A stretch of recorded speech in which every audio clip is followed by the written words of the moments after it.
నమస్కారం, NXTG news కి స్వాగతం. ముందుగా ముఖ్యాంశాలు.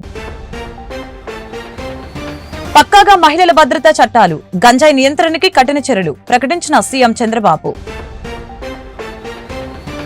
వాయు కాలుష్యంపై ఆందోళన, పక్కా యాక్షన్ ప్లాన్ తో నివారణ వివరణ ఇచ్చిన డిప్యూటీ సీఎం పవన్ కళ్యాణ్. పాలనలోని రాయలసీమ అభివృద్ధి, హైకోర్టు బెంచ్ ఏర్పాటుకి కృషి వెల్లడించిన మంత్రి నారా లోకేష్. సమాజానికి సేవ చేయడానికే వచ్చాను, రాజకీయాలను వేదికగా చేసుకున్నాను. మహిళా సహకార ఆర్థిక సంస్థ చైర్పర్సన్ గా బాధ్యతలు స్వీకరించిన కావలి గ్రీష్మ. భవిష్యత్తులో ఎవరైనా ఆడబిడ్డల జోలికి వస్తే ఏం చేయాలో చేసి చూపిస్తామని ముఖ్యమంత్రి చంద్రబాబు స్పష్టం చేశారు. దేశమంతా అధ్యయనం చేసి మహిళల భద్రతకి చట్టాలు చేశామని చెప్పారు. గురువారం శాసనసభలో సీఎం మాట్లాడుతూ నేరస్తుల గుండెల్లో రైలు పరిగెత్తేలా లా అండ్ ఆర్డర్ ఉంటుందని స్పష్టం చేశారు. షర్మిలపై వర్ర రవీందర్రెడ్డి చేసిన పోస్టులు నా నోటితో నేను చెప్పలేను అని అన్నారు. అసెంబ్లీలో ఉచ్చరించడానికి కూడా వీల్లేని విధంగా పోస్టులు పెట్టారు. వర్ర రవీందర్రెడ్డి పేరుతో వేరే వాళ్ళు పోస్టులు పెట్టారని జగన్ అంటున్నారు. జగన్ ఇంకా అతన్ని ఎందుకు వెనకేసుకొస్తున్నారు? అవినాష్ రెడ్డిపై కూడా కేసు పెట్టాలని షర్మిల చెబుతూ ఉన్నారు. డిప్యూటీ సీఎం హోంమంత్రిపై కూడా అసభ్య పోస్టులు పెట్టారు. ఆడబిడ్డలపై ఇష్టానుసారంగా పోస్టులు పెట్టిస్తున్నారని ఆరోపించారు. గత 5 ఏళ్లలో దేశంలో ఎక్కడా గంజాయి దొరికినా దాని మూలాలు ఏపీలోనే ఉన్నాయని చెప్పారు. గతంలో డ్రగ్స్ కి వ్యతిరేకంగా పోరాడితే టీడీపీ కార్యాలయంపై దాడి చేశారని చెప్పారు. గతంలో గంజాయిని నియంత్రణకి చర్యలు తీసుకోలేదని అన్నారు. రాష్ట్రంలో ఏ నేరం జరిగినా దాని వెనుక గంజాయి బ్యాచ్ ఉంటుందని చెప్పారు.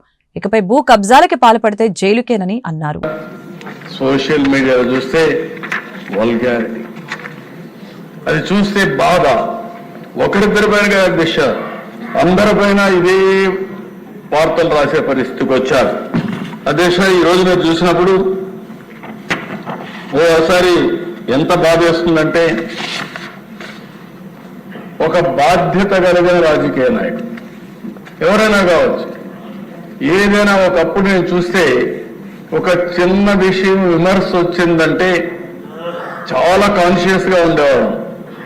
పేపర్లో ఒక చిన్న ఆర్టికల్ వస్తే ఆ ఆర్టికల్ పైన మదన పడి ఇమ్మీడియట్ గా కౌంటర్ చేసి మనం డిసాసోసియేట్ అయ్యేవాళ్ళం. ఒకప్పుడు దశ మీరు కూడా ఉన్నారు.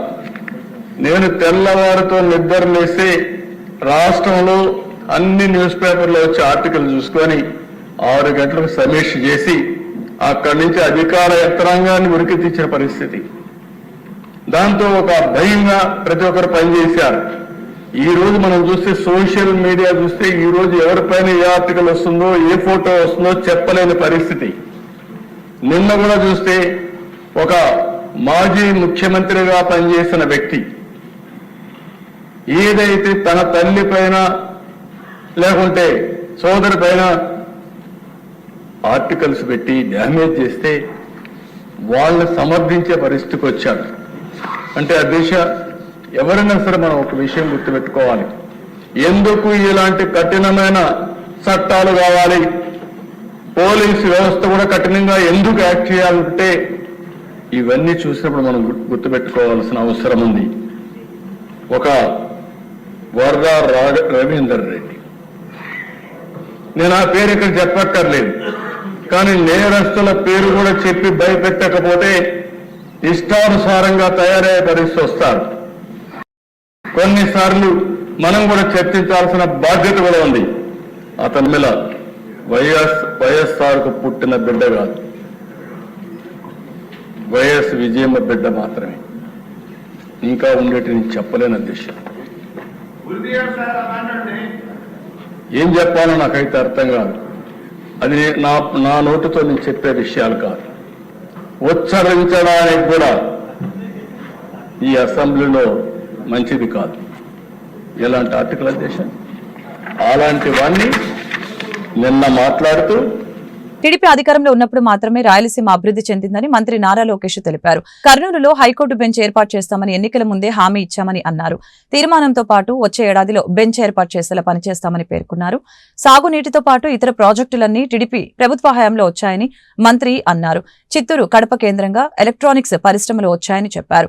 టీసీఎల్, ఫాక్స్కాన్ సంస్థలన్నీ రాయలసీమ ప్రాంతానికే వచ్చాయని వివరించారు. కేంద్ర ప్రభుత్వ సహకారంతో ఐఐటీతో సహా వివిధ సంస్థలు ఏర్పాటైన విషయాన్ని గుర్తు చేశారు. ప్రపంచంలో ఎక్కడికి వెళ్ళినా 20% మంది ఐటీ రంగంలో తెలుగులు ఉంటాం. నిజంగానే మనందరం గర్వపడాల్సిన అవసరం ఉంది అధ్యక్ష. కానీ వాళ్ళు మన రాష్ట్రంలో పనిచేసేదానికి సరైన ఎకో సిస్టమ్ లేకపోవడం అనేది చాలా చాలా బాధాకరం.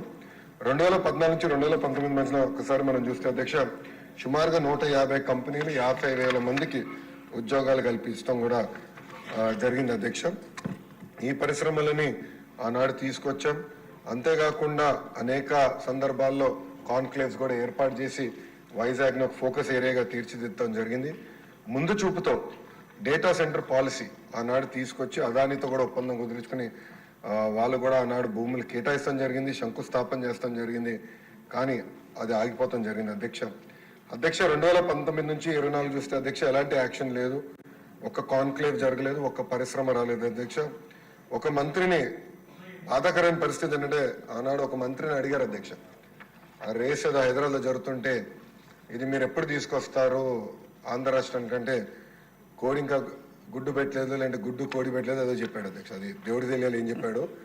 ఆ రోజు నుంచి ఆంధ్ర రాష్ట్రం అనేది ఎగతాళి చేశారు అధ్యక్ష. ఎక్కడికి వెళ్ళినా ఆంధ్ర రాష్ట్ర ఐటీ మంత్రి ఇలా ఉంటారా, ఇలా అవుతే పరిశ్రమలు ఎట్లా వస్తాయని కూడా వాళ్ళందరూ ఎగతాళి చేసే పరిస్థితి అధ్యక్ష. అంతేకాకుండా అధ్యక్ష నేను మంత్రి అయిన తర్వాత అనేక కంపెనీల్లో కూడా కలిస్తే గత ప్రభుత్వంలో ఉన్న వాళ్ళు చాలా స్పష్టంగా మన కంపెనీల్లో వాటాలు అడుగుతాం జరిగింది అధ్యక్ష. వాటాలు అడిగారు అధ్యక్ష. దానివల్ల ఆ కంపెనీలన్నీ వెనక్కి వెళ్ళిపోయినాయి.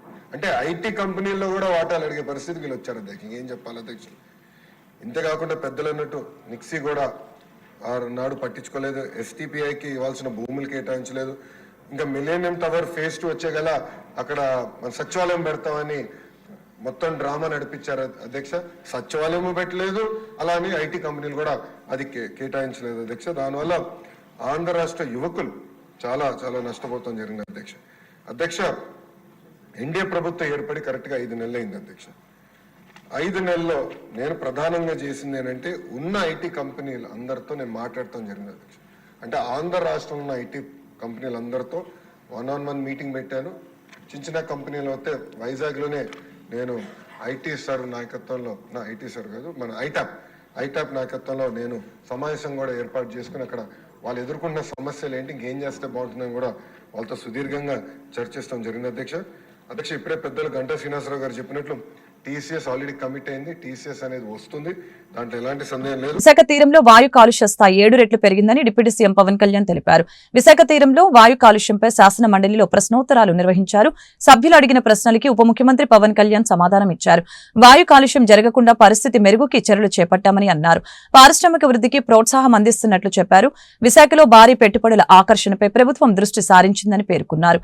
పర్యావరణ క్షీణత, కాలుష్య ప్రభావం తగ్గించేందుకు చర్యలు చేపట్టామని అన్నారు. దీనిపై పీసీబీ అధ్యయనం చేస్తోంది. 2025 జనవరిలో ఈ నివేదిక వస్తుంది. అది రాగానే విశాఖలో తగిన కార్యాచరణ చేపడతామని పేర్కొన్నారు. గ్రీన్ ఎనర్జీని రాష్ట్ర ప్రభుత్వం ప్రోత్సహిస్తుందని, కంప్రెస్డ్ బయోగ్యాస్ వినియోగంతో కాలుష్యం తగ్గిస్తామని చెప్పారు. విశాఖ స్టీల్ ప్లాంట్ ప్రైవేటీకరణ జరగదని పవన్ స్పష్టం చేశారు. ఆంధ్ర విశ్వవిద్యాలయం ద్వారా వాయు కాలుష్యానికి మూలాలను గుర్తించడానికి విశాఖపట్నం నగరంలో సోర్స్ అపార్ట్మెంట్ మరియు క్యారింగ్ కెపాసిటీ దిశగా ఆంధ్రప్రదేశ్ పొల్యూషన్ కంట్రోల్ బోర్డు ఒక అధ్యయనాన్ని ప్రారంభించింది. 2025 జనవరి నాటికి అధ్యయన నివేదిక వచ్చే అవకాశం ఉంది. అందిన వెంటనే విశాఖపట్నం నగరంలో కాలుష్యం యొక్క సవాళ్లను నివేదికలో సూచించిన విధంగా పరిష్కరించడానికి విశాఖపట్నంలో ప్రత్యేక కార్యాచరణ చేపట్టడం అవుతుంది. అలాగే విశాఖ నగరం యొక్క నిర్దిష్ట సమస్యలను పరిష్కరించడానికి మేము ఈ కింద చర్యలు తీసుకోబోతున్నాం అధ్యక్ష. 1 రోడ్డు దుమ్ము, వాహన ఉద్గారాలు, నిర్మాణ ధూళి, విశాఖ పోర్ట్ అథారిటీ మరియు ఇతర పరిశ్రమల నుండి వెలువడే ఉద్గారాలు మరియు బయోమాస్ ను బహిరంగంగా కాల్చడం ద్వారా మొదలైన వాటి వలన విశాఖపట్నం నగరంలో కాలుష్యం ఏర్పడతా ఉంది.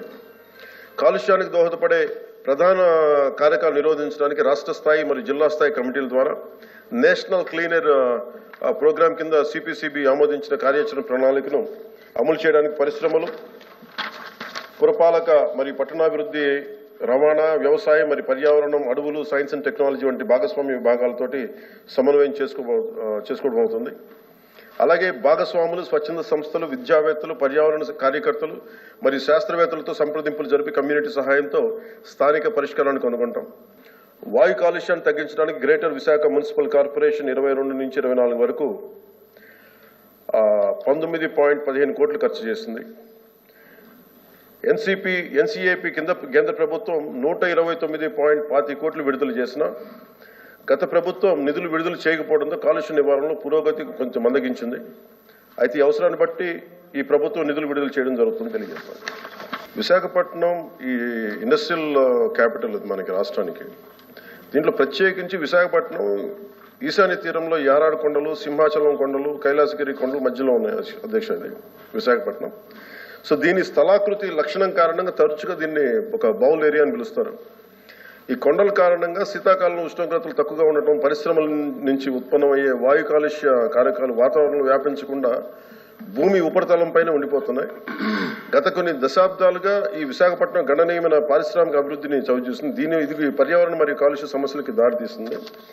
సో దీన్ని ఒక చాలా ప్రత్యేకమైన ఒక ఫోకస్డ్గా చూడాలి అధ్యక్ష. అది సో ప్రత్యేకించి నేను ఈ రోజున గౌరవ సభ్యులకి నేను మాటిస్తున్నాను. ఈ డిసెంబర్ మొదటి వారంలో ఒకసారి ప్రత్యేకించి ఒక వెళ్ళి అక్కడ క్షేత్రస్థాయి పర్యటనలు చేసి కాలుష్యం మీద ఒక సరైన అవగాహన చేసుకొని మొత్తం డిపార్ట్మెంట్ ఉన్నతాధికారులతో అందరితో వెళ్ళి అసలు ఏం చేయాలనేది ప్రత్యేకమైన దృష్టి సారించి దాని మీద. వైసీపీ ప్రభుత్వం గంజాయి, బ్లేడ్ బ్యాచ్ ఆగడాలపై ఎలాంటి చర్యలు తీసుకోలేదని రాష్ట్ర హోంమంత్రి అనిత విమర్శించారు. 5 ఏళ్లలో జగన్ ఒక్కసారి కూడా సమీక్ష చేయలేదని, దీంతో దుండగులు రెచ్చిపోయారని ఆగ్రహం వ్యక్తం చేశారు. గంజాయితో పాటు బ్లేడ్ బ్యాచ్ ఆగడాలు, వాటి కట్టడికి తీసుకుంటున్న చర్యలపై శాసనసభలో పలువురు సభ్యులు ప్రశ్నలు వేశారు. వీటికి హోంమంత్రి సమాధానం ఇచ్చారు. కూటమి ప్రభుత్వం అధికారంలోకి వచ్చినప్పటి నుంచి గంజాయి కట్టడికి చర్యలు చేపట్టామని తెలిపారు.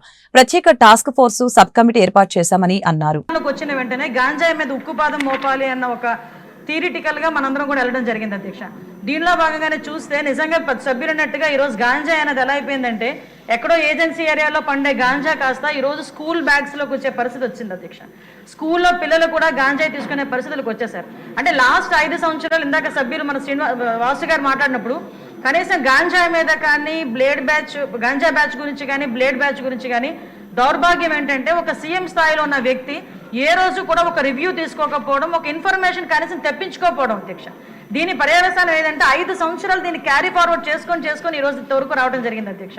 దీని నేపథ్యంలో ఈ రోజు ఈ గంజాయిని ఇమీడియట్ గా మనం అరికట్టాలి అనుకునేటప్పుడు చాలా ఎక్సర్సైజ్ చేసుకోవాల్సి వస్తుంది అధ్యక్ష. సిస్టమ్ ని కూడా మనం మళ్ళా రిపేర్ చేసుకోవాల్సిన పరిస్థితి ఏర్పడింది అధ్యక్ష. ఇంతకు ముందు గాంజాయికి సంబంధించి పైనుంచి ఏజెన్సీ నుంచి కిందకు వచ్చే సిచ్యువేషన్ లో ఎన్ని చెక్ పోస్టులు ఉన్నాయని నేను వైజాగ్ సిపి గారిని ఒకసారి నేను హోమ్ మినిస్టర్ అయిన వెంటనే మాట్లాడితే కేవలం 2 సీసీ కెమెరాలు ఉన్నాయి, చెక్ పోస్టులు ఉన్నాయి, దాని దగ్గర 2 సీసీ కెమెరాలు ఉన్నాయని చెప్పారు అధ్యక్ష. అంటే చెక్ పోస్టులు కూడా పెట్టుకోలేని పరిస్థితులు అయిపోయింది. ఈ రోజు మళ్ళా తిరిగి గాంజా నిర్మూలనకి పర్టికులర్ గా ఎక్కడెక్కడైతే ఏరియాస్ నుంచి అయితే మనకి ట్రాన్స్పోర్ట్ జరుగుతుందో ఆ ట్రాన్స్పోర్ట్ అన్ని ఏరియాలలోని కూడా చెక్ పోస్టులు ఏర్పాటు చేసుకున్నాం. చెక్ పోస్టుల దగ్గర సీసీ కెమెరాస్ ఏర్పాటు చేసుకున్నాం అధ్యక్ష. ఏ గాంజా తీసుకునే వ్యక్తి కూడా ఎక్కడ కూడా తప్పించుకోకూడదనే ఉద్దేశంతోనే సర్వేలెన్స్ కింద సీసీ కెమెరాలు ఆల్రెడీ ఫిక్స్ చేస్తున్నాం అధ్యక్ష. దీని నేపథ్యంలోనే మనం అర్థం చేసుకుంటే అధ్యక్ష ఈ 5 నెలల కాలంలో మనం వచ్చిన ఎన్డీఏ గవర్నమెంట్ వచ్చిన 5 నెలల కాలంలోనే సుమారుగా 25,000 కేజీల గాంజాని ఈ రోజు పట్టుకొని గవర్నమెంట్ స్వాధీనం చేసుకునే పరిస్థితి, పోలీస్ డిపార్ట్మెంట్ వాళ్ళు పట్టుకొని స్వాధీనం చేసుకునే పరిస్థితి కనిపించింది అధ్యక్ష. దగ్గర 916 మందిని కూడా ఈ రోజు మనం జూన్ నుంచి అక్టోబర్ వరకు చూసుకుంటే 916 మంది మీద ఆల్రెడీ కేసులు నమోదైన వాళ్ళందరూ కూడా వెళ్ళారు అధ్యక్ష. ఇందాక గౌరవ సభ్యులు కూడా జైలుకి సంబంధించిన విషయం కూడా చెప్తున్నారు అధ్యక్ష. ఇంతకు ముందు ఏం జరిగిందన్న దాని గురించి ఈ రోజు నేను చెప్పక్కర్లేదు, మీరు చెప్పక్కర్లేదు, ప్రపంచం అంతా కూడా తెలుసు. కానీ ఈ రోజు మేము వచ్చిన తర్వాత మా నిఘా యంత్రాలు ఎంత క్లియర్ గా పనిచేస్తున్నాయంటే ఎప్పుడు నుంచి జరుగుతుందో అర్థం కాదు. రాజమండ్రిలోని ఒక ఫార్మసిస్ట్ ఒక జైల్లో ఉన్న వ్యక్తికి గాంజా తీసుకెళ్లే పరిస్థితి నిన్న మొన్న కనిపిస్తే ఇమీడియట్ గా దాన్ని మా నిఘా యంత్రాలన్నీ కూడా పట్టుకొని అతన్ని కూడా అరెస్ట్ చేసి జైలుకు పంపించిన పరిస్థితి. మీరు అన్నట్టుగానే ఎక్కువ ఏజెన్సీ ఏరియాలోని చిన్న పిల్లలు దీనికి ఎడిక్ట్ అయిపోయే పరిస్థితి కనిపిస్తుంది అధ్యక్ష. ఎడిక్ట్ అవ్వడమే కాదు అధ్యక్ష, వాళ్ళకున్న ఫైనాన్షియల్ ప్రాబ్లమ్స్ ని బేస్ చేసుకుని వాళ్ళని పావుల కింద వాడుకునే పరిస్థితి ఉంది. కాబట్టి గాంజా బ్యాచ్ల్లోని గాంజాలు సరఫరా చేసేవారు కానీ గాంజా తీసుకునే వాళ్ళకి కూడా అధ్యక్ష ఈ రోజు ఏదో తీసుకొచ్చాము, జైల్లో పెట్టేసాము, వాళ్ళకి రిమైండ్ తీసేసాము, తర్వాత బెయిల్ బయటకు వచ్చి వాళ్ళు అలా చేసే కన్నా వీళ్ళు చేసిన వెంటనే వీళ్ళ మీద పీడియాక్ట్ పెట్టడమే కాదు అధ్యక్ష, వీళ్ళ ఆస్తులు కూడా జప్తు చేయడానికి వీలైతే వాళ్ళకి ఆస్తి ఏమీ లేకపోతే వాళ్ళ దగ్గర ఉన్న ఆధార్ కార్డులు కానీ వాళ్ళ దగ్గర ఉన్న రేషన్ కార్డ్స్ కానీ అలాంటివి కూడా సీజ్ చేసే పరిస్థితి కూడా రప్పించాలి అని రాష్ట్రానికి కేంద్రం ఇచ్చిన మెడికల్ కళాశాలల నిర్మాణంపై వైసీపీ ప్రభుత్వం తీవ్ర నిర్లక్ష్యంగా వ్యవహరించిందని మంత్రి సత్యకుమార్ యాదవ్ విమర్శించారు. శాసన మండలిలో వైసీపీ సభ్యుల ప్రశ్నలకి ఆయన ధీటుగా సమాధానం చెప్పారు. మౌలిక సదుపాయాలు లేకపోవడంతో షెడ్లు వేసి పాఠాలు చెప్పాల్సిన దుస్థితి ఏర్పడిందని అన్నారు.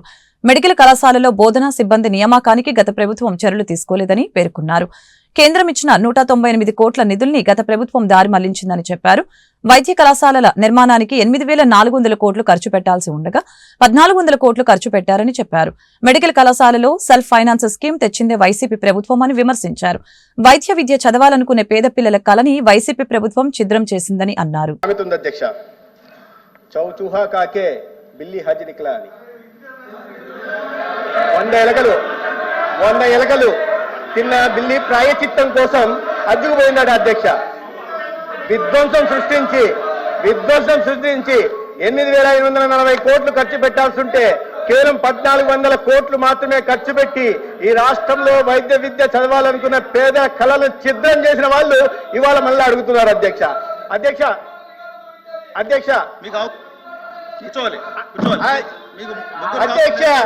సామెత అంటే కూడా అర్థం కాని మహామేధావులు అధ్యక్ష ఇప్పుడు వాకౌట్ చేయడానికి సాకు చూస్తున్నారు అధ్యక్ష వినాలి అధ్యక్ష, అన్నిటికీ సమాధానం చెప్తా, వినమనండి అధ్యక్ష నా విన్నపం అధ్యక్ష, అన్నిటికీ సమాధానం చెప్తా. సెల్ఫ్ ఫైనాన్స్ స్కీము అధ్యక్ష ఫస్ట్ ఫేజ్ కాలేజీల్లో సెకండ్ ఫేజ్ కాలేజీలో వచ్చిన పాడేరులో సెల్ఫ్ ఫైనాన్స్ తెచ్చిందే వాళ్ళ అధ్యక్ష. నేను అది చెప్పే ప్రయత్నం చేస్తున్నాను. సెల్ఫ్ ఫైనాన్స్ తెచ్చింది మీరు కాదా, జగన్మోహన్ రెడ్డి గారి ప్రభుత్వం కాదా? సమాధానం చెప్పమనండి అధ్యక్ష. కాదంటే చెప్పండి అధ్యక్ష, తెచ్చింది ఎవరు? సెల్ఫ్ ఫైనాన్స్ స్కీమ్ మెడికల్ కళాశాలల్లో తెచ్చింది ఎవరు? తెచ్చిన వాళ్ళు ఇవాళ బురద చల్లే ప్రయత్నం చేస్తున్నారు, ప్రాయశ్చిత్తం ఇవ్వమని మాకు కోరుతున్నారు అధ్యక్ష. ఇది సమాధానం చెప్పాలి అధ్యక్ష మొదటిసారి. సరే, రెండో ప్రశ్న అధ్యక్ష, వాళ్ళు అధ్యక్ష సాకు వెతుకుతున్నారు అధ్యక్ష.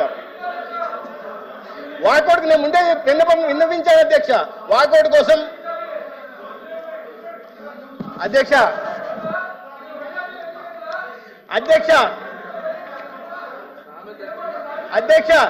ఈ సంవత్సరం కళాశాలలు కాదు అధ్యక్ష, పోయిన విద్యా సంవత్సరానికి వచ్చిన కళాశాలల గురించి కూడా చెప్తాను అధ్యక్ష. గౌరవ ప్రతిపక్ష నాయకులు ఇక్కడ ఉన్నారు అధ్యక్ష. 500 కోట్లు విజయనగరం కళాశాలకు ఖర్చు పెట్టాల్సి ఉంటే అధ్యక్ష, 500 కోట్లు విజయనగరం కళాశాలకు ఖర్చు పెట్టాల్సి వస్తే దాంట్లో 500 కోట్లకు సెంట్రల్ ఫైనాన్స్ నబార్డు ద్వారా ఫైనాన్షియల్ టైఅప్ ఉంటే కేవలం 103 కోట్లు మాత్రమే ఖర్చు పెట్టారు అధ్యక్ష. ఇన్ని సంవత్సరాలుగా మేము ప్రజాప్రతినిధులు, అక్కడ మంత్రులం అంటున్న వాళ్ళు ఆ జిల్లాలో వస్తున్న వైద్య కళాశాల ప్రోగ్రెస్ ఎలా ఉందో చూడాల్సిన అవసరం లేదా అధ్యక్ష? 5 అధ్యక్ష, 5 మొదలైన కళాశాలలకి ఇక రాజమండ్రి గత సంవత్సరం ప్రారంభమైంది అధ్యక్ష. 475 కోట్లు ఖర్చు పెట్టాల్సి ఉంటే రాజమండ్రిలో పెట్టిన ఖర్చు కేవలం 88 కోట్లు అధ్యక్ష. పోయిన సంవత్సరం అంటే ఆ రకంగా కొరతలతో ఇవాళ రెండో సంవత్సరం విద్యా సంవత్సరం మొదలైంది అధ్యక్ష. రెండో సంవత్సరం విద్యార్థులు వచ్చి చేరారు అధ్యక్ష. విద్యార్థులు వచ్చి చేరితే రెండో సంవత్సరం విద్యార్థులకు ఇవాళ పాఠాలు చెప్పడానికి గదులు లేవు అధ్యక్ష. ఎస్సీ వర్గీకరణ విషయంలో కూటమి ప్రభుత్వం సంపూర్ణంగా న్యాయం చేస్తుందన్న విశ్వాసం తమకు ఉందని ఎంఆర్పీఎస్ వ్యవస్థాపకులు మందకృష్ణ మాదిగ స్పష్టం చేశారు. ఈ విషయంలో రాష్ట్ర ప్రభుత్వం వేసిన కమిటీ నెల రోజుల్లోనే నివేదిక ఇవ్వాలని కోరారు. దీంతో మాదిగ ఉపకులాలకి న్యాయం జరుగుతుందని తెలియజేశారు. గురువారం గుంటూరులో ఆయన మీడియాతో మాట్లాడారు. ఏబీసీడీ వర్గీకరణ విషయంలో రాష్ట్ర ముఖ్యమంత్రి నారా చంద్రబాబు నాయుడు ఒక తాటిపైకి దళిత ప్రజా ప్రతినిధుల్ని తీసుకువచ్చారని ఈ సందర్భంగా తెలిపారు.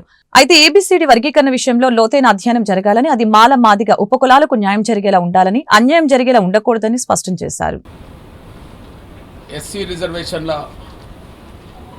వర్గీకరణను ముందుకు తీసుకెళ్లడంలో భాగంగా త్వరగా వర్గీకరణ ప్రక్రియను పూర్తి చేయాలని, అందుకు అనుగుణంగా తదుపరి చర్యలు వెంటనే తీసుకోవాలని మేము గౌరవ ముఖ్యమంత్రి నారా చంద్రబాబు నాయుడు గారిని కలిసి మేము వినతి పత్రం ఇవ్వడం జరిగింది. అది నవంబర్ 5న మేము గౌరవ ముఖ్యమంత్రి గారిని కలిశాం. ఆ రోజే హామీ ఇవ్వడం జరిగింది. త్వరగా వర్గీకరణ ప్రక్రియను వేగవంతం చేయడం కోసం ఒక ఏకసభ్య కమిషన్ నియమిస్తామని, అది త్వరలోనే నియమిస్తామని, అదే సమయంలో కమిషన్ నివేదికను త్వరగా రప్పించడం కోసం ప్రభుత్వం కట్టుబడి ఉన్నదని చెప్పి గౌరవ ముఖ్యమంత్రి గారు మా ప్రతినిధి బృందంతో చెప్పిన దాని ప్రకారమే ఏకసభ్య కమిషన్ నియమించడం జరిగింది. సీనియర్ ఐఏఎస్ అధికారి దేశంలో ఒక గౌరవ స్థానంలో ఉండబడే ఒక కమిషన్కి సంబంధించిన నేతృత్వం వహిస్తున్న పెద్దలు రాజీవ్ రంజన్ మిశ్రా గారి ఆధ్వర్యంలో చేపట్టబోయే ప్రతిదానికి ఎంఆర్పీ సపోర్ట్ ఇస్తుంది. మా ఆవేదనను తన ముందు చెప్పడం కోసం మాకు జరిగిన అన్యాయాన్ని ఆధారాలతో సహా మరొకసారి కమిషన్ ముందు ప్రదర్శిస్తాం, ఆధారాలు చూపెడతాం. ఖచ్చితంగా మాకు న్యాయం జరుగుతుందని, సంపూర్ణంగా న్యాయం జరుగుతుందని చెప్పి మేము ఆశిస్తున్నాం. అదే సమయంలో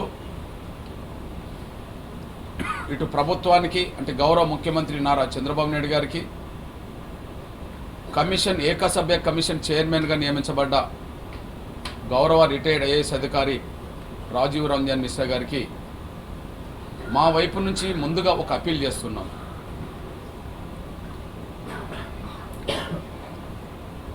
కమిషన్ చైర్మన్గా బాధ్యతలు చేపట్టిన రోజు నుంచి 2 నెలల లోపు కమిషన్ నివేదిక ఇవ్వాలని చెప్పి ప్రభుత్వం కోరినట్టుగా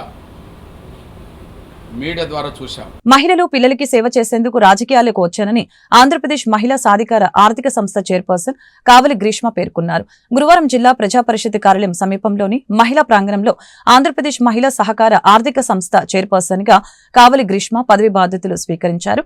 అనంతరం చైర్పర్సన్ గా కావలి గ్రీష్మ మీడియాతో మాట్లాడారు. నాకు ఈ పదవిని ఇచ్చినందుకు రాష్ట్ర ముఖ్యమంత్రి నారా చంద్రబాబు నాయుడు, డిప్యూటీ సీఎం పవన్ కళ్యాణ్, రాష్ట్ర విద్యాశాఖ మంత్రి నారా లోకేష్ కి కృతజ్ఞతలు తెలియజేస్తున్నానని అన్నారు. ఈ పదవిలో ఉన్నంతకాలం ఎటువంటి స్వార్థం లేకుండా మహిళల అభ్యున్నతి కోసం పనిచేస్తానని తెలిపారు. మహిళలపై దాడులు జరగకుండా ఉండేందుకు ముఖ్యమంత్రి ఒక మహిళను హోంమంత్రిగా చేశారని చెప్పారు. సోషల్ మీడియాను దుర్వినియోగం చేస్తే ఈ కూటమి ప్రభుత్వం చూస్తూ ఊరుకోదని చెప్పారు. సోషల్ మీడియా అంటేనే సోషల్ జస్టిస్ అని, అలాంటి సోషల్ మీడియాలో అసభ్యకరమైన పోస్టులు పెడితే కూటమి ప్రభుత్వం చూస్తూ ఊరుకోదని ఆంధ్రప్రదేశ్ మహిళా సహకార ఆర్థిక సంస్థ చైర్పర్సన్ కావలి గ్రీష్మ హెచ్చరించారు. ఫైనాన్స్ కార్పొరేషన్ కి చైర్మన్ గా నేను బాధ్యతలు తీసుకోవడం జరిగింది. నిజంగా ఈ రోజు నా అదృష్టంగా భావిస్తున్నాను. ఎందుకంటే నేను రాజకీయాల్లోకి మెయిన్ ఇంట్రెస్ట్ చూపించిందే మహిళల కోసం, వృద్ధుల కోసం, పిల్లల కోసం ఏదో చెయ్యాలన్న తపనతోటి నేను రాజకీయాల్లోకి వచ్చాను. నాలో ఉన్న తపనని, నాలో ఉన్న ఆసక్తికరమైన ఈ సబ్జెక్ట్ని హైలైట్ చేయడానికి, అలాగే నా వంతు నేను ఎలా చేస్తానో చూడటానికి కూడా ఈరోజు సీఎం గారు నాకు ఈ పదవి ఇచ్చారని నేను భావిస్తున్నాను. నా నిజంగా నేను 4వ తరం రాజకీయ నాయకురాలిని మా ఇంట్లోని. అలాంటిది ఫస్ట్ మెరిట్ చూసి తర్వాతే పొలిటికల్గా షైన్ అవ్వాలి అన్న దృష్టితోటి మా అమ్మగారు నన్ను చిన్నప్పటి నుంచి పెంచడం జరిగింది. నాకు ఈరోజు చాలా సంతోషంగా ఉంది. ఈరోజు నన్ను బ్లెస్ చేయడానికి మా అమ్మగారు వచ్చారు, మా అత్తగారు వచ్చారు. ఇది నాకు చాలా ఆనందకరంగా ఉంది. నేను ఫస్ట్ ఆఫ్ ఆల్ ముఖ్యమంత్రి గారికి, నారా చంద్రబాబు నాయుడు గారికి ఈ అవకాశం ఇచ్చినందుకు నేను కృతజ్ఞతలు తెలుపుకుంటున్నాను. అలాగే లోకేష్ అన్నకి చాలా చాలా థ్యాంక్స్ చెప్తున్నాను. ఎందుకంటే లాస్ట్ 5 years నుంచి నేను చాలా సబ్జెక్ట్స్ మీద పోరాడాను, చాలా సబ్జెక్ట్స్ గురించి మాట్లాడాను. అంటే పార్టీలో జరుగుతున్న ఏదైతే లాస్ట్ ప్రభుత్వం ఏదైతే మమ్మల్ని పార్టీగా తొక్కేద్దాం అన్న వాటి గురించి, వాటి సబ్జెక్ట్ గురించి నేను చాలా మాట్లాడాను. బట్ యాజ్ ఎ ఉమెన్ నేను చాలా సఫర్ అయ్యాను. మీకు తెలుసు, సోషల్ మీడియాలోని వచ్చిన వాటిలోని గురించి చాలా ఇబ్బందికరంగా చాలామంది పొలిటీషియన్స్ని ఇబ్బంది పెట్టినట్టే నన్ను కూడా చాలా ఇబ్బంది పెట్టారు. అయితే లోకేష్ అన్న అన్నారు లాస్ట్ టైం కూడా, నువ్వు ప్రూవ్ చేసుకో అమ్మా, మన గవర్నమెంట్ వచ్చినప్పుడు నువ్వు ప్రూవ్ చేసుకో అని అన్నారు. అలాగే ఈసారి మహిళలకి నేను చేసే సహాయంగా, మహిళా అభ్యున్నతి కోసం ముందుకు వచ్చే ఈ కార్పొరేషన్కి చైర్మన్గా నన్ను నియమించడం అనేది నేను అదృష్టంగా భావిస్తున్నాను. అలాగే పవన్ కళ్యాణ్ అన్న గారికి, అలాగే పురంధరేశ్వరి గారికి, అందరికీ నాకు పేరు పేరున ప్రతి ఒక్కరికి, ఈ కూటమి నాయకులందరికీ నా పేరు పేరున నా ధన్యవాదాలు తెలియజేసుకుంటున్నాను. ఈ పదవిలోని నేను ఎన్ని రోజులు ఉంటానో, ఈ పదవికి, ఈ సీట్కి నేను చెడ్డ పేరు తేను. ఈ కార్పొరేషన్ ద్వారా మహిళలకి నా శాయశక్తుల మించి మరి నేను వాళ్ళ కోసం పనిచేస్తాను తప్పితే నా స్వలాభం కోసం ఎప్పుడు నేను ఈ కుర్చీని ఉపయోగించుకోనని నేను దైవ సాక్షిగా ప్రమాణం చేస్తూ మీ అందరూ నా కోసం ఇంత మంచి ఆశీర్వచనం ఇవ్వడానికి వచ్చినందుకు, నన్ను దీవించడానికి వచ్చినందుకు చాలా కృతజ్ఞతలు తెలుపుకుంటూ ఒక కుటుంబంలో మనం అందరం పనిచేద్దాం కార్పొరేషన్ వాళ్ళకు కూడా చెప్తూ సలాం నమస్తే గుంటూరు సొసైటీ నగరవాసులకి సరికొత్తగా గుడ్ న్యూస్ చెప్పింది. Guntur got talent show competitions కి శ్రీకారం చుట్టింది. వయసుతో సంబంధం లేకుండా ఎంపిక చేసిన 10 పోటీ అంశాల్లో అత్యంత ప్రతిభ చూపిన వారికి క్యాష్ ప్రైజ్ మనీ ఇచ్చేందుకు ముందుకు వచ్చింది. డిసెంబర్ మాసంలో 4 ఆదివారాల్లో ఈ కాంపిటీషన్స్ పోటీలు నిర్వహిస్తామని సలాం నమస్తే గుంటూరు సొసైటీ వ్యవస్థాపకులు డాక్టర్ షమా సుల్తానా తెలియజేశారు.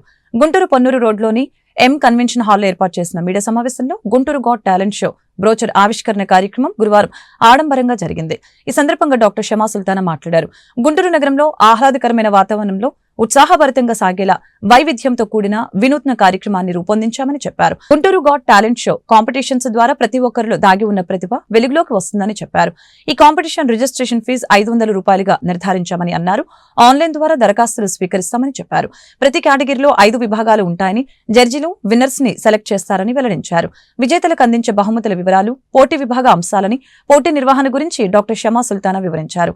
కార్యక్రమంలో NSUI జిల్లా అధ్యక్షులు Shaik Karim, Guntur got talent show నిర్వహణ సభ్యులు పాల్గొన్నారు. Shama Sultana hopeful hospital chairwoman ని మీ ముందుకు సరికొత్తగా ఒక మంచి గుడ్ న్యూస్ని గుంటూరు ప్రజలందరికీ తీసుకొచ్చాను. ఫస్ట్ ఆఫ్ ఆల్ మీడియా మిత్రులకి అందరికీ చాలా చాలా స్వాగతం. అండ్ ఈరోజు సరికొత్తగా ఒక శుభవార్త మీ అందరి ముందు తేవాలని ఇక్కడికి వచ్చామండి. సలాం నమస్తే గుంటూరు సొసైటీ, ఇది ఒక కొత్త ఆర్గనైజేషన్ మేము గుంటూరులో పెట్టబోతున్నాము. ఈ ఆర్గనైజేషన్ సోషల్ వెల్బీయింగ్ గురించి ఉంటుంది. ప్రజలు ఏదైతే డ్రగ్ అడిక్షన్ ద్వారా అండ్ వాళ్ళ భార్యలు ఏవైతే పరిస్థితుల్లో ఉన్నారో వాళ్ళకి ఒక సరికొత్త జీవితానికి పునాదిలా వ్యాపారాల గురించి, MSMEల గురించి అవేర్నెస్ కానీ, శానిటరీ హైజీన్ గురించి ప్రజలకు అవేర్నెస్ కానీ, మోరల్ సైన్స్ అనేసి సబ్జెక్ట్ని ఇంకా మెరుగుపరచడానికి సొసైటీలో ఈ సొసైటీ చాలా చాలా కృషి చేయబోతుంది. ఇంకా స్కూల్ చిల్డ్రన్కైనా, కాలేజ్ చిల్డ్రన్కైనా, ప్రతి ప్రజలకైనా తమ తమ టాలెంట్స్ని, తమ తమ హాబీస్ని ఒక సరికొత్తగా ఈ ప్లాట్ఫామ్ మీద చూపించడానికి ఒక టాలెంట్ షో మీ ముందుకు తేబోతున్నాం. అది గుంటూరు గాట్ టాలెంట్. ఈ టాలెంట్ షో గురించి చాలా విషయాలు మీకు చెప్పాలని ఉంది. ఒక్క విషయం ఏంటంటే, ఇప్పుడు చాలామందిలో ఏంటంటే తమ టాలెంట్స్ని, హాబీస్ని చిన్నప్పుడే మర్చిపోతున్నారు. పెద్ద అయినప్పుడు తమకి ఒక ఆధారంగా ఏమీ ఉండట్లేదు వాళ్ళ దగ్గర. అదే దారిలో వెళ్తున్నారు అండ్ చెడు వ్యసనాలకి, చెడు అలవాట్లకి చాలా తొందరగా అలవాటు పడుతున్నారు.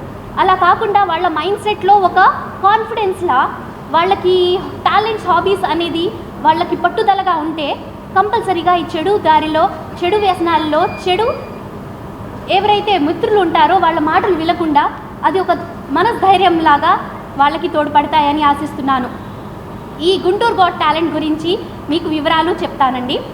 ఈ Guntur got talent show December 1 నుంచి మొదలవుతుంది. డిసెంబర్ 1వ తారీఖు అండ్ 8వ తారీఖు ప్రతిరోజు సండే పెట్టామండి, అందరికీ సౌకర్యంగా ఉన్నట్టు. డిసెంబర్ 1 అండ్ డిసెంబర్ 8 ఆడిషన్స్ జరుగుతాయి. ప్రతి schools, colleges, institutions, normal people ఎలాంటి వాళ్ళైనా తమ తమ టాలెంట్స్, స్కిల్ ఉంది అనుకుంటే వాళ్ళు రాగలరు. ముందుగా సలాం నమస్తే గుంటూరు సొసైటీ ఫౌండర్గా ఉన్నటువంటి షమా సుల్తానా గారికి, అదేవిధంగా ఆ టీంలో ఉన్నటువంటి అందరికి కూడా ముందుగా కంగ్రాచులేషన్, శుభాకాంక్షలు తెలియజేస్తూ ఉన్నాము. అదేవిధంగా షమా సుల్తానా గారు ఒక డాక్టర్గా గుంటూరు నగరానికి పరిచయమైనటువంటి విషయం అందరికీ తెలిసినటువంటి పరిస్థితి. అదేవిధంగా గతంలో అనేకమైనటువంటి సేవా కార్యక్రమంలో ముందు వరుసలో ఉన్నటువంటి ఏకైక డాక్టర్గా నాకు తెలిసినంత దూరంలో షమా సుల్తానా గారే గుర్తుకొచ్చేటటువంటి పరిస్థితి. ఎవరైనప్పుడు కూడా ఆపదలో ఉన్నప్పుడు షమా సుల్తానా గారు మాకు ఏదో ఒకటి సహాయం రూపంలో చేస్తారు అన్నప్పుడు వాళ్ళకు గుర్తొస్తే తక్షణమే నేనున్నానని ముందు వరుసలో ఉండి వాళ్ళకి హెల్ప్ చేసేటటువంటి డాక్టర్గా షమా సుల్తానా గారు ఉన్నారు. అదేవిధంగా ఒక గొప్ప ఆలోచనతో గుంటూరు గాట్ టాలెంట్ అనేటటువంటి ఒక మంచి కాంపిటీషన్ని తీసుకొని వచ్చి ఈరోజు గుంటూరు నగరంలో ఉన్నటువంటి టాలెంట్ ఎవరైతే ఉన్నారో వాళ్ళందరినీ కూడా బయటికి తీసుకురావాలి, వాళ్ళని కూడా గుర్తించాలనేటటువంటి ఒక గొప్ప ఆలోచనతో ఈరోజు సలాం నమస్తే గుంటూరు సొసైటీ ఆధ్వర్యంలో ఒక మంచి కార్యక్రమాన్ని నిర్వహించడం నిజంగా చాలా ఆనందకరమైనటువంటి విషయం. గుంటూరు నగర వ్యాప్తంగా ఉన్నటువంటి యూత్కి అదేవిధంగా ఈ పార్టిసిపేట్ చేస్తున్నటువంటి ప్రతి ఒక్కరికి కూడా మీరు రండి, మీ యొక్క టాలెంట్ని ఈ వేదిక రూపంలో మీరు కూడా బయటికి తీసుకొని రండి. ఎందుకంటే టాలెంటు మీ దగ్గర ఉన్నప్పటికి కూడా అది ఎక్కడ చూపించాలో మీకు తెలియనటువంటి పరిస్థితి. అలాంటిది గుంటూరు నగరంలో కనీ విని ఎరగని రీతిలో ఈరోజు నిజంగా గుంటూరు గాట్ టాలెంట్ షో నిర్వహించడం షమా సుల్తానా గారికి ఒక క్రియేటివిటీ ఆలోచన అని చెప్పాల్సినటువంటి అవసరం ఉంది. అదేవిధంగా ఇలాంటి అనేకమైనటువంటి సేవా కార్యక్రమాలు చేస్తున్నప్పటికీ కూడా ఇలాంటి టాలెంట్ షోని తీసుకొని వచ్చి పరిచయం చేసి వాళ్ళ టాలెంట్ని బయటికి తీసుకురావడం. హలో అండి, అస్సలాముఅలైకుం, నమస్తే. నా పేరు డాక్టర్ సారిక. నేను managing partner at Guntur VLCC అండి. అదే డాక్టర్ షమా సుల్తానా మేడం చేసే సోషల్ సర్వీసెస్ వైజ్ నాకు చాలా బాగా నచ్చుతాయండి. అందుకని మేడం చేసే ప్రతి ఒక్క సోషల్ సర్వీసెస్లో కూడాను నేను మేడం నేనుంటా మీ వెనుకమాల అని చెప్పి నేను వచ్చాను. సో అవకాశాలు అనేవి ప్రతి ఒక్కరికి రావండి. బట్ ఏంటంటే అవకాశం వచ్చినప్పుడే మనం యూటిలైజ్ చేసుకోవాలి. ప్రతి ఒక్కరికి కూడా ఏంటంటే పర్సనల్ ప్రొఫెషనల్ని బట్టి కూడాను వాళ్ళకున్న టాలెంట్స్ని కూడా వాళ్ళు వదులుకొని వాళ్ళకున్న ప్రొఫెషన్ వైజ్ వెళ్ళిపోతుంటారు. ప్రతి ఒక్కరు కూడా ఒక టాలెంట్ అనేది ఉంటుంది. సో మీరందరూ కూడా ఈ టాలెంట్ని యూటిలైజ్ చేసుకుంటారని చెప్పి నేను అనుకుంటున్నాను. కానీ అవకాశాలు అనేవి ఎవరికి ఎత్తుక్కుంటూ రావండి. అవకాశం వచ్చినప్పుడే మనం దాన్ని యూటిలైజ్ చేసుకోవాలి. బట్ ఇది వచ్చేసరికి మంచి స్టేజ్ అని అనుకుంటున్నాను. బట్ ఇంకోటి ఏంటంటే ఇంతకుముందు రోజులు ఏంటంటే మన దగ్గర ఉన్న టాలెంట్ ఏంటంటే ఎంత ఇదైనా సరే బయటకు వచ్చేది కాదు. బట్ ఇప్పుడున్న సోషల్ మీడియాలో మీకున్న టాలెంట్ని ఒక్క వీడియోతో చాలా వైరల్ అవ్వచ్చు. సో ఇది ఒక మంచి అవకాశం అండి, మీరందరూ కూడా యూటిలైజ్ చేసుకోవచ్చు. అందరికీ నమస్కారం. ఈరోజు గుంటూరు నగరంలో డాక్టర్ షమా మేడం గారు అంటేనే ఈరోజు గుంటూరు నగరంలో కాదు జిల్లాలోనే తెలియని వారు ఎవరు ఉండరు. మేడం గారు కేవలం డాక్టర్గా మాత్రమే కాకుండా అనేక సేవా కార్యక్రమాలు కూడా చేస్తూ ఉన్నారు. కోవిడ్ సమయంలో కూడా మేడం గారు 24/7 పనిచేశారు. మీ స్ఫూర్తికి చాలా నమస్కారం మేడం. ఇలాగా హెల్పింగ్ నేచర్ అనేది చాలా తక్కువ మంది ఉంటుంది. ఓపీ ఫీజు కూడా కేవలం 10 రూపాయలు పెట్టి గుంటూరు నగరంలో చాలా పేద మందికి కూడా వైద్యాన్ని అందిస్తూ ఉన్నారు. ప్రతి ఒక్కరికి కూడా మంచి చేసే ఆలోచన మేడం గారికి ఉన్నందుకు ధన్యవాదాలు మేడం. గుంటూరు నగరంలో సలాం నమస్తే ఒక డ్యాన్స్ ప్రోగ్రాం పరిచయం చేయడం చాలామందికి యూత్కి కానీ అలాగే 30+ ప్రతి ఒక్క ఏజ్ కూడా అనేక కార్పొరేట్ హాస్పిటల్స్ కి ధీటుగా గుంటూరు ప్రభుత్వ ఆసుపత్రి గుండె ఆపరేషన్లను నిర్వహిస్తుందని superintendent Ramana SSP cardiology HOD Penugonda Harikrishnamurthy తెలిపారు. ఒక విధంగా చెప్పాలంటే కార్పొరేట్ హాస్పిటల్స్ లో చేతులెత్తేసిన క్లిష్టమైన ఆపరేషన్లు విజయవంతం చేశామని చెప్పారు. గుండె విభాగానికి సంబంధించిన సకల సౌకర్యాలు GGH లో ఉన్నాయని వివరించారు. GGH సుశ్రుత హాల్లో గురువారం ఏర్పాటు చేసిన మీడియా సమావేశంలో వారు మాట్లాడారు. వైద్య సేవ ద్వారా ₹1 ఖర్చు లేకుండా ఉచితంగానే బైపాస్ సర్జరీలు నిర్వహిస్తున్నట్లు తెలియజేశారు. త్వరలోనే కీహోల్ సర్జరీలు కూడా అందుబాటులోకి వస్తాయని అన్నారు. సమావేశంలో వైద్యులు కుప్పుస్వామి, ప్రమోద, యోగి సుందర్రావు, పోలయ్య తదితరులు పాల్గొన్నారు. మీడియా మిత్రులకు శుభోదయం. ఇవాళ నిజంగా GGH చరిత్రలో శుభదినం. నేను సూపరింటెండెంట్గా ఈ GGHలో 21 రోజులైంది. వాటికి ఈ 21 రోజులో మా కార్డియోథొరాసిక్ అండ్ వాస్కులర్ సర్జన్స్ 7 కేసులు బైపాస్ సర్జరీలు చేశారు. నిజంగా అయితే ఒక రికార్డు. అయితే నేను వచ్చిన తర్వాత మన మీడియా మిత్రులను ప్రత్యేకంగా కలవలేదు. అయితే ఈ సందర్భం నేనేమనుకుంటున్నానంటే అవర్ డీడ్స్ షుడ్ స్పీక్. మనం చేసే పనులే మన గురించి చెప్పాలి అనే ఉద్దేశంతో నేను ఈ నిర్ణయం తీసుకున్నాను. ఒక మంచి కార్యక్రమం చేస్తూ మిమ్మల్ని అందరినీ కలవాలనుకున్నాను. ఆ శుభదినం ఇవాళ వచ్చింది. ఇవాళ ఒక 3 బైపాస్ సర్జరీ చేసిన వాళ్ళు డిశ్చార్జ్ అవుతున్నారు. కాబట్టి మన CTUS డిపార్ట్మెంట్ అంతా కూడా ఒక గొప్ప ఇన్ని సర్జరీస్ అద్భుతంగా చేస్తున్నారంటే మనం వాళ్ళందరూ చాలా అభినందనీయులు అని చెప్పి అభినందన సభ ఏర్పాటు చేశాము. ఈ 3 పేషెంట్స్ని కూడా ఇప్పుడు మీకు చూపిస్తాం. వాళ్ళు డిశ్చార్జ్ అయ్యి వెళ్ళబోతున్నారు. ఈ టీం ఎవరెవరంటే కుప్పుస్వామి గారు, హరికృష్ణ గారు, యోగి గారు, ప్రమోద గారు, వీళ్ళు ఒక టీమ్గా ఫామ్ అయ్యి ఆ CTUS డిపార్ట్మెంట్లో ఎవరు వచ్చినా సరే మనకి యాంజియోగ్రామ్ చేయటము, ట్రిపుల్ వెసల్ డిసీజో లేదు మనం యాంజియోప్లాస్టీ చేయలేము అన్న పరిస్థితుల్లో వాళ్ళకి బైపాస్ చేసి వాళ్ళకి ప్రాణదానం చేస్తున్న గొప్ప వైద్య నారాయణులు వీరందరికీ కూడా జీజీహెచ్ తరఫున, జీజీహెచ్ స్టాఫ్ తరఫున, మన గవర్నమెంట్ తరఫున, మన హెల్త్ మినిస్టరు సత్యకుమార్ యాదవ్ గారి తరఫున అందరి తరఫున కూడా వాళ్ళకి శుభాభినందనలు తెలియజేస్తూ వారి మాటల్లో వారు ఈ గొప్పని ఈ గ్రేట్ అచీవ్మెంట్ ఎలా చేశారో ఒకసారి కనుక్కుందాము. పాత్రికేయ మీడియా మిత్రులందరికీ నా కృతజ్ఞతలు అండి. ఫస్ట్ ఎలా స్టార్ట్ అయిందంటే అండి, ఫస్ట్ మేము ఇది మామూలుగా కార్డియాక్ సర్జరీ స్టార్ట్ చేసినప్పుడు మాకు మినిమంగా బేసిక్ ఫెసిలిటీస్ కూడా లేని సమయంలో అప్పుడు మన ప్రిన్సిపల్ సెక్రటరీ గారు కృష్ణబాబు గారు, నెక్స్ట్ గోఖలే గారు మనకు చాలా వెనుదిండగా ఉండి మాకు పంపుకు కావాల్సిన హెడ్ సిస్టమ్ కానీ వేరే మెటీరియల్స్ కానీ దాతల సహాయంతో మాకు ముందుండి ఒక 15 నుంచి 20 లక్షల రూపాయల సామాగ్రిని మాకు సమకూర్చారండి. అంచెలంచెలుగా మాకు సపోర్ట్ చేస్తా మమ్మల్ని ముందుకు నడిపించారండి. ఆ తర్వాత అది అలా కొనసాగుతూ ఇప్పుడు 90 కేసుల దాకా చేసామండి. వీటిలో 90 కేసుల్లో అంటే వాలు కేసులు వచ్చేసరికి 15 కేసులు చేసామండి. అవి ఏంటంటే మల్టిపుల్ వాల్స్ అండి, డబుల్ వాల్ డిసీజెస్ కానీ, డబుల్ వాల్ రిప్లేస్మెంట్ సర్జరీస్ కానీ, మైట్రల్ వాల్వ్, ట్రైకస్పిడ్ యాన్యులోప్లాస్టీ అనే క్లిష్టమైన సర్జరీస్ బయట ఎక్కడ చేయలేని పరిస్థితిలో కూడా మన దగ్గర ధైర్యంగా కూడా 0% మోర్టాలిటీతో మనం చేయగలిగామండి. ఆ తర్వాత మిగతా 65 నుంచి 70 కేసులు కూడా బైపాస్ సర్జరీస్, అన్నీ క్లిష్టమైన ఆపరేషన్స్ అండి. మన దగ్గరికి ఏంటంటే గొప్ప విషయం ఏంటంటే బయట నుంచి కార్పొరేట్ నుంచి మన దగ్గరికి వస్తున్నారండి. ఇప్పుడు ఏంటంటే గత 2 నెలలు 3 నెలల నుంచి కూడా బయట నుంచి కార్పొరేట్ నుంచి మన దగ్గరికి వస్తున్నాయండి.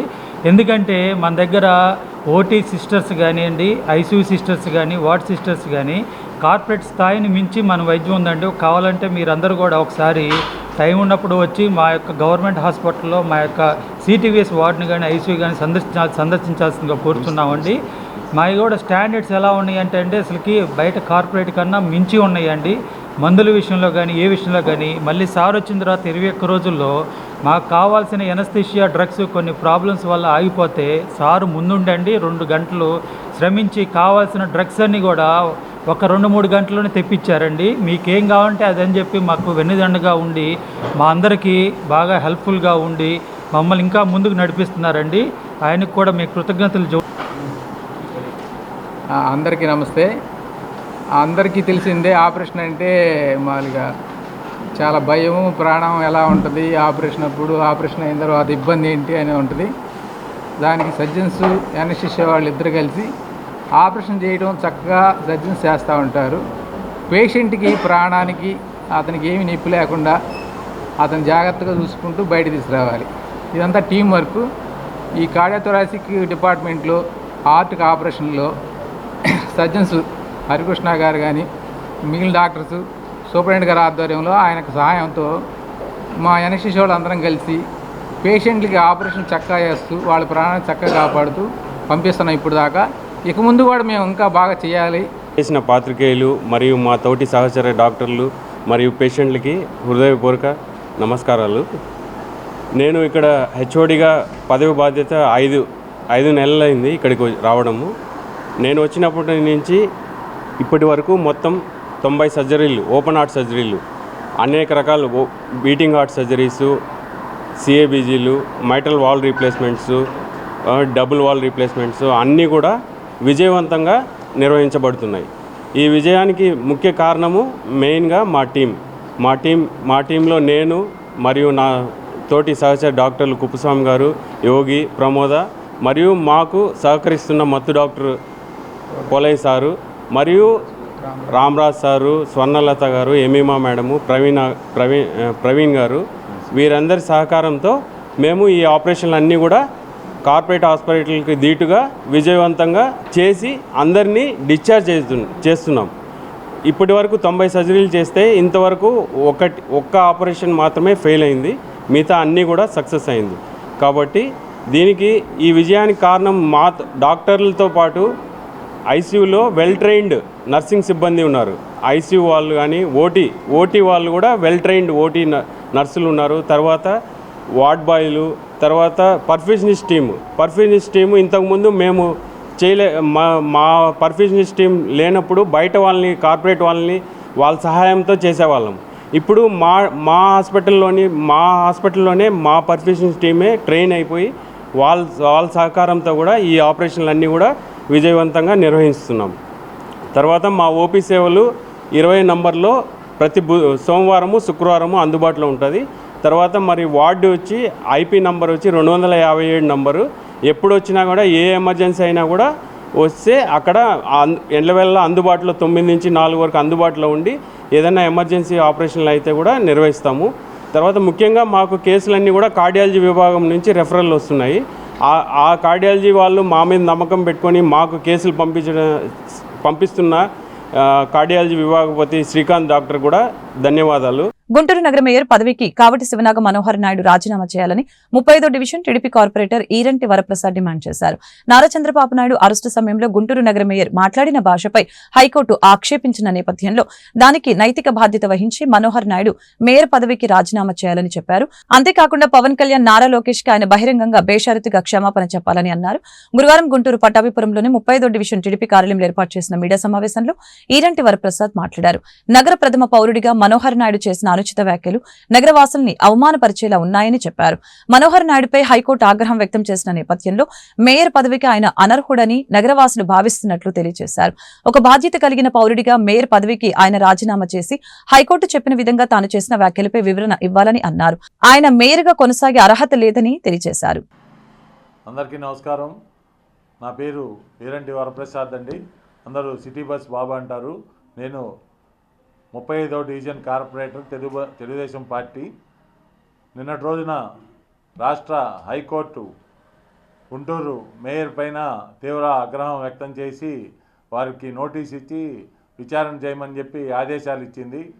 వివరాలు ఏంటంటే, మా తెలుగుదేశం పార్టీ జాతీయ అధ్యక్షులు నారా చంద్రబాబు నాయుడు గారు అరెస్టు సందర్భంగా మనోహర్ నాయుడు గారు ఆ రోజున మేము బంద్ చేయిస్తూ ఉంటే మా మీద తిరగబడి కొట్లు ఏదైతే మేము మూపిస్తే ఆ కొట్లను బెదిరించి కొట్టు తీసి ఆ సందర్భంగా కూడా నారా లోకేష్ గారి మీద కానివ్వండి, పవన్ కళ్యాణ్ గారి మీద కానివ్వండి, వాళ్ళ కుటుంబ సభ్యులపై అనుచిత వ్యాఖ్యలు చేశారు వారు. దాని మీద మా పార్టీ నాయకులు పోలీస్ కంప్లైంట్ ఇస్తే దాన్ని విచారణ తీసుకున్న హైకోర్టు ఒక నగర ప్రథమ పౌరుడిగా ఉండి నువ్వు ఇట్లాంటి బాధ్యతమైన పదవిలో ఉండి నువ్వు ఇట్లాంటి అనుచిత వ్యాఖ్యలు చేయటం నీకు సబబా? అసలు ఇట్లాంటి పని చేయకూడదు. ఒక 10 లక్షల జనాభా గల నగరానికి నువ్వు ప్రథమ పౌరుడిగా ఉండి నువ్వు ఇట్లాంటి బాధ్యతలైన వ్యాఖ్యలు కానీ, అసలు కుటుంబ సభ్యుల మీద, మహిళల మీద, తల్లుల మీద కూడా నువ్వు ఇట్లాంటి వ్యాఖ్యలు చేయటం సబబు కాదు, నీకు ఇది పనికిరాదు, నువ్వు దీనికి పనికిరావు అనే రీతిలో వారికి తీవ్ర ఆగ్రహం వ్యక్తం చేయడం జరిగింది. కాబట్టి వారి కూడా విచారణకు రమ్మని నోటీస్ ఇచ్చి విచారణకు పిలిపించి విచారణ చేయమని చెప్పి ఆదేశించడం కూడా జరిగింది. కాబట్టి మనోహర్ నాయుడు మీద డిమాండ్ చేస్తూ ఉన్నాం.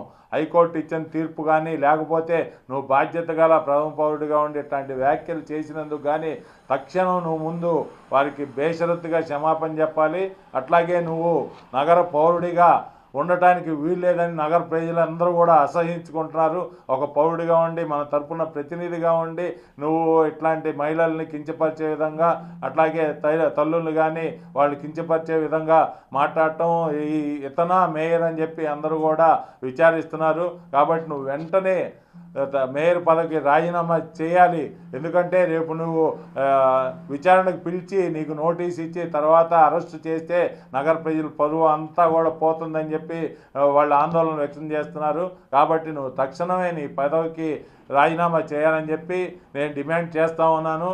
అట్లాగే హైకోర్టు వారు కూడా వీరిని వెంటనే 6 వారాలు గడువు ఇచ్చారు కాబట్టి విచారణ కూడా వెంటనే చేసి వీరికి తగిన శిక్ష విధించాల్సిందిగా కోరుతున్నాను. ఎస్సీ వర్గీకరణపై అఖిల భారత మాలల జేఏసీ గుంటూరు నగరంలోని గీతా రెసిడెన్షియల్లో మీడియా సమావేశం నిర్వహించారు. ఈ సందర్భంగా మాల మహానాడు చైర్మన్ దేవిశ్రీ ప్రసాద్, అన్నవరపు కిషోర్ మీడియాతో మాట్లాడారు. ఆంధ్రప్రదేశ్ గుడ్డి చూపుతో మాల మరియు మాదిగలని విడతీయాలని చూస్తుందని అన్నారు. కేంద్ర రాష్ట్ర ప్రభుత్వాలు వారి స్వలాభం కోసం అన్నతమ్ముల్లాగా ఉండే మమ్మల్ని విడతీస్తున్నారని అన్నారు. వర్గీకరణ విభజనపై వచ్చిన కమిషన్ మేము వ్యతిరేకిస్తున్నట్లు తెలియజేశారు. అంతేకాకుండా క్రిమిలియర్ వలన అన్ని కులాలు నష్టపోతాయని, మాదిగ కులం కూడా నష్టపోతుందని తెలియజేశారు. రాబోయే రోజుల్లో మాలల సత్తా ఏంటో చూపిస్తామని హెచ్చరించారు. మాల నిరుద్యోగుల ఉద్యోగాల కోసం ఎదురుచూస్తూ ఉంటే ఇప్పుడు ఆపడం కరెక్ట్ కాదని అన్నారు. వర్గీకరణ చట్టాన్ని ఆదిలోనే ఆపేస్తామని, ఆగిపోయే వర్గీకరణ కోసం నోటిఫికేషన్లు ఆపవద్దని అన్నారు. మాలల మహాగర్జన సమావేశం డిసెంబర్ 15వ తేదీన జరుగుతుంది. సమావేశాన్ని మాలలు అధిక సంఖ్యలో పాల్గొని విజయవంతం చేయాలని కోరారు. ఈ రాష్ట్రంలోని మాలలందరూ కలిసి అందరం ఐక్యంగా తెలంగాణలోని అంబేద్కర్ వాదులందరినీ కలుపుకొని మాలల మహాగర్జన పేరుతో ఒక మంచి బహిరంగ సభ ఏర్పాటు చేస్తూ ఉన్నాం. మీరందరూ కూడా ఈ రాష్ట్రంలోని మాలలందరూ నువ్వు మాలైతే కదిలిరా అనేటువంటి నినాదంతో ముందుకు పోతూ ఉన్నాం. మీరందరూ కూడా రేపు మా చైర్మన్ గారు ఉప్పులెడ్డి దేవిప్రసాద్ గారి సారథ్యంలో నాయకత్వంలో జరగబోయే ఈ సభకు లక్షలాదిగా తరలి వచ్చి మాల సత్తా చూపించి వర్గీకరణ అంశాన్ని ఎవరైతే ప్రతిపాదిస్తున్నారో ఆ రాజకీయ పార్టీలందరూ కూడా ఆలోచింపజేయాలని చెప్పి మీ అందరికీ విజ్ఞప్తి చేస్తున్నాను. Thank you. జై భీమ్, జై మాల. ప్రధాన ఉద్దేశం ఈ మీటింగ్ ద్వారా మేము చెప్పదలుచుకున్నది ఏంటంటే, ఆంధ్రప్రదేశ్ ప్రభుత్వానికి గుడ్డి చూపుతో అంతకుముందు జరిగినటువంటి విధ్వంసకాండను కూడా లెక్క చేయకుండా దళితుల మధ్య విభేదాలు సృష్టించి మాలా మాదిగలని విడదీసి ఒక విభజనవాదాన్ని తీసుకొచ్చి ఈ రాష్ట్రంలో ఎంత సమరం, ఎంత సంగ్రామం జరిగిందో మనందరికీ తెలుసు. అంతకుముందు అనేక మంది ప్రాణాలు కోల్పోయారు, అనేక మందికి గాయాలైనవి, అనేక మందిని గుర్రాలతో తొక్కించారు, అనేక మంది తన యొక్క ఉద్యోగాలు కోల్పోయి అనేక మంది శ్రమల కోర్చి కేసులు పెట్టుకుని రౌడీ షీట్లు పెట్టుకుని వాళ్ళ యొక్క జీవితాలను నాశనం చేసుకున్నటువంటి ఉదాహరణ మనం ఎన్నో చూసాం. కాబట్టి ఈ రకమైనటువంటి విభజనవాదం హింసాత్మకంగా తయారై ఇది మంచిది కాదు, దళితులందరూ సమైక్యంగా ఉంటేనే ఈ రాష్ట్రానికి కానీ దళితులకు కానీ మంచిది అనే ఉద్దేశంతో మనం చేసినటువంటి ఆ యొక్క ఉద్యమాన్ని ఎంతో గొప్పగా నిర్వహించాం. 2000లో ఇవేమి పట్టించుకోకుండా తెలుగుదేశం ప్రభుత్వం చేసినటువంటి ఈ యొక్క వర్గీకరణ చట్టాన్ని మనం వ్యతిరేకించి పోరాడాం, న్యాయ పోరాటం చేశాం, ప్రజా పోరాటం చేశాం. న్యాయ పోరాటంలో అంతిమంగా సుప్రీంకోర్టులో 2004లో ఇవి Chinnaiah versus state of Andhra Pradesh కేసులో విజయం సాధించాం. వర్గీకరణ రాజ్యాంగ వ్యతిరేకం అని చెప్పి ఆ రోజున సుప్రీంకోర్టు తీర్పు చెప్పడం జరిగింది. ఇది రాజ్యాంగం వ్యతిరేకమే కాదు, రాష్ట్రాలకు అధికారం లేదని కూడా చెప్పింది. ఇది ఆర్టికల్ 341కి వ్యతిరేకం అని చెప్పింది. ఇది దళితుల యొక్క విభజనకి దారితీస్తుంది. రాజకీయ ప్రయోజనాలు కొన్ని పార్టీలు ఆశించి చేస్తున్నటువంటి వార్తలు ముగించే ముందు ముఖ్యాంశాలు మరొకసారి. పక్కాగా మహిళల భద్రతా చట్టాలు, గంజాయి నియంత్రణకి కఠిన చర్యలు ప్రకటించిన సీఎం చంద్రబాబు. వాయు కాలుష్యంపై ఆందోళన, పక్కా యాక్షన్ ప్లాన్ తో నివారణ, వివరణ ఇచ్చిన డిప్యూటీ సీఎం పవన్ కళ్యాణ్. పాలనలోని రాయలసీమ అభివృద్ధి, హైకోర్టు బెంచ్ ఏర్పాటుకి కృషి వెల్లడించిన మంత్రి నారా లోకేష్. సమాజానికి సేవ చేయడానికే వచ్చాను, రాజకీయాలను వేదికగా చేసుకున్నాను, మహిళా సహకార ఆర్థిక సంస్థ చైర్పర్సన్ గా బాధ్యతలు స్వీకరించిన కావలి గ్రీష్మ. ఈ వార్తలు ఇంతటితో సమాప్తం. మరొక బులెటిన్లో మళ్ళీ కలుద్దాం. నమస్కారం.